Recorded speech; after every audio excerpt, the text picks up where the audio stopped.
commencer, j'aimerais en savoir davantage sur la raison de votre venue. Si je viens aujourd'hui, c'est parce que ma mère me l'a demandé, c'est tout. Continuez. Elle dit que mon comportement a changé depuis quelques semaines, que... Le site Helping Skills de l'UCL a été créé dans le but de faciliter la formation des étudiants dans le domaine de la relation d'aide à autrui. Il permet de développer les compétences relationnelles et communicationnelles pour leur future profession. Celui-ci est structuré de manière à acquérir, en auto-apprentissage, 12 compétences d'aide par ordre croissant de complexité, en commençant par l'encouragement minimal et en terminant par l'expression de la franchise de l'intervenant. Ce site est utilisé par près de 300 étudiants en psychologie et en logopédie dans le cadre du cours d'entretien d'aide en baccalauréat, ce qui leur permet d'apprendre 7 compétences de base. Il est également utilisé par près de 100-120 étudiants en master en psychologie dans le cadre du cours de relations psychothérapeutiques où ils étudient et apprennent les 5 compétences d'aide avancée. En procédant en auto-apprentissage, l'apprenant reçoit d'abord une information théorique sur la compétence et il peut ensuite visualiser une vidéo illustrant comment cette compétence est appliquée par un intervenant vis-à-vis d'un client. L'illustration est réalisée soit de manière plutôt correcte, soit de manière moins adéquate. L'apprenant est amené à évaluer cela.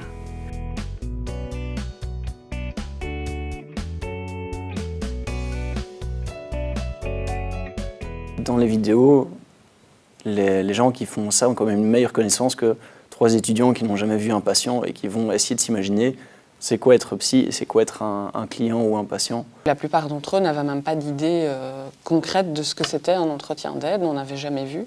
Il permet, par le biais de différentes vidéos, en fait, de décortiquer les éléments de l'interaction qui ont fonctionné et qui n'ont pas fonctionné. La vidéo de mauvais exemple me paraissait des réponses tellement naturelles que c'est ce que je me dis que j'aurais fait. Et du coup, la nuance avec les bonnes manières de gérer une confrontation, enfin, ça m'avait vraiment frappé et c'était resté avec moi pendant longtemps. Ce que je trouvais intéressant d'entrée de jeu, c'est que justement ces petites capsules ne sont pas toutes les mêmes, puisqu'il y en a qui se font des entretiens à 2 autour d'un bureau. Au niveau de l'accueil, les 5 premières secondes, est-ce qu'on va donner la main, pas donner la main, est-ce qu'on va aller ouvrir la porte, pas ouvrir la porte. Et donc cette année-ci, j'ai d'abord montré quelques capsules vidéo sans le son, d'un point de vue non verbal, pour qu'ils puissent s'imprégner des différentes manières d'accueillir la personne. On utilise donc le site dans le cadre d'une formation à l'accrochage scolaire qui est destinée à des éducateurs et à des enseignants du second degré qualifiant. Et l'idée, c'est vraiment de former ces éducateurs et ces enseignants à un nouveau rôle qu'on appelle le mentor. Et l'idée vraiment centrale, c'est un adulte fiable qui va nouer une relation de confiance avec des jeunes à risque de décrochage scolaire. Et sur base de toute cette relation, ils vont travailler le développement des compétences du jeune, donc la résolution de problèmes, le développement de meilleures stratégies face à différentes situations, etc.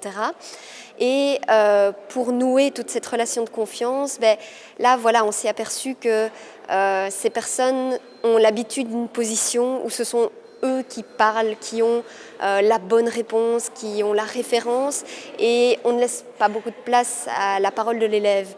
Et là, voilà, on leur enseigne vraiment une toute autre position, un nouveau rôle qui nécessite d'avoir vraiment ces compétences, ces attitudes et ces techniques relationnelles.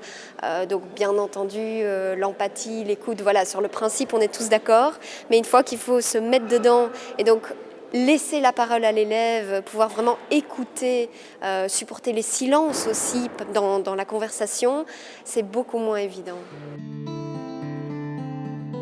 Et ensuite, il pourra procéder au décodage plus précis de chaque intervention réalisée et de chaque réponse du client.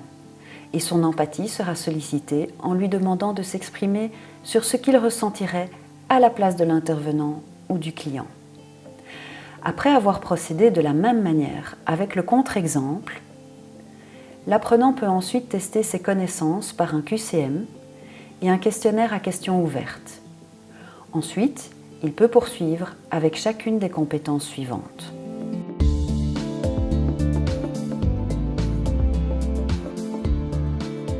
que j'ai fait aussi, c'est que j'ai travaillé avec une amie de cours. Et là, c'était intéressant en fait, parce que du coup, on regardait une vidéo ensemble et puis on en parlait. Et on avait parfois des avis différents, on n'avait pas la même sensibilité par rapport à tout. Et ça, j'ai trouvé aussi très intéressant de pouvoir discuter avec quelqu'un. L'étudiant, il est voilà, comme dans une bulle avec sa vidéo, mais aussi à répondre à des questions avant, après, qui lui donnent aussi des indices de quoi observer pendant la vidéo, à quoi être attentif, quelles questions se poser par rapport aux interventions de l'intervenant. Et donc, il y a tout un côté comment rendre actif l'étudiant devant les exemples vidéo. Le site comporte également un onglet « Applications » permettant à l'apprenant de tester l'acquisition des 12 compétences en répondant à des clients s'exprimant quelques secondes face caméra. Toutes les réponses peuvent être enregistrées et imprimées afin d'être travaillées éventuellement en classe ou a posteriori. L'onglet « Vidéo » permet à l'enseignant de présenter et travailler les vidéos, soit à partir des compétences étudiées, soit à partir des situations d'aide variées prévues, comme une situation de décrochage scolaire, d'embauche ou de deuil.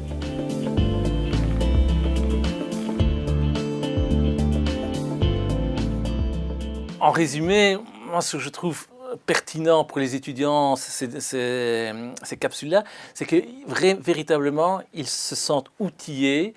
Ça leur permet alors à ce moment-là d'oser. Là, c'est vraiment un plus pour eux. Et quand le retour, ils me disent on a essayé, on a pu y arriver, à ce moment-là, on est tous gagnants. Nous, en tout cas, ce qu'on a découvert, c'est que ce site pouvait être utilisé par des personnes tout à fait autres que juste les étudiants de psychologie. Donc voilà, là, on avait des éducateurs, des enseignants, et ça a été vraiment très, très riche pour eux. Et on s'est vraiment dit que dans d'autres formations, mais destinées à des publics adultes qui sont en contact avec des jeunes ou même d'autres adultes, etc., ça pouvait être très bénéfique, en fait, dans toutes sortes de contextes. Ce sont tellement des compétences et des techniques de base de la communication, etc., dans toutes sortes de contextes socio-éducatifs, que je pense que l'utilisation pourrait être vraiment beaucoup plus large. L'utilisation du site est gratuite. Il vous suffit de me contacter pour obtenir le contrat et la clé d'utilisation.